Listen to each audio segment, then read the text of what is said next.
One evening Mama Chinadu sat with someone in her house. She said, "There was a time my voice was the loudest thing in my house.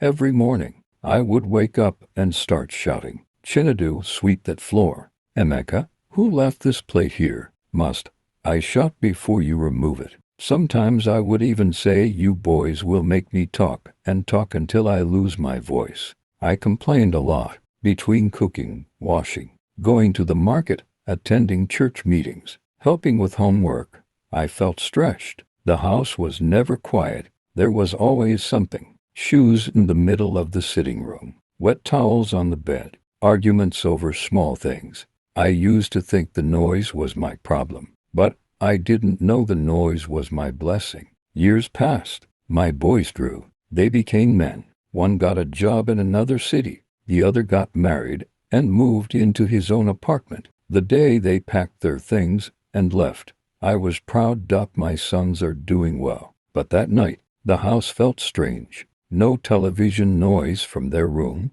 No footsteps running to the kitchen. No one calling mommy. Just silence. The kind of silence that sits beside you and refuses to leave. I still wake up early out of habit. Sometimes I cook too much food before I remember. It's just me and my husband now. I walk past their rooms and pause. The beds are neatly arranged. Everything is in place. No mess. And sometimes I sit there and remember how I used to shout. I remember saying, "When you people leave this house, I will finally rest." Now I have the rest, but I miss the stress, the noise, the calling their names, and miss complaining. They visit when they can, but they have their own lives now and families.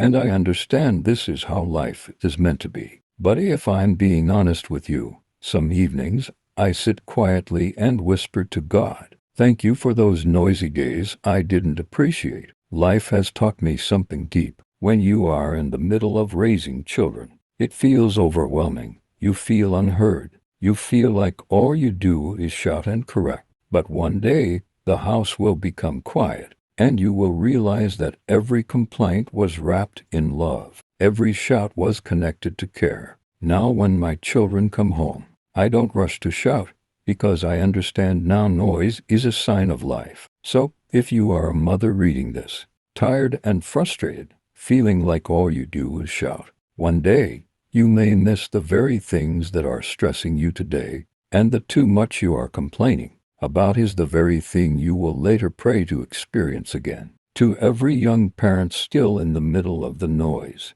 I know you are tired. I know the shouting, correcting, repeating yourself over and over can feel exhausting, but please don't let frustration steal the beauty of this season. Train, guide, and discipline them with love. One day, the house will be quiet. You will miss hearing your name called 100 times. The days feel long, but the years are short. Cherish them while they are still under your roof.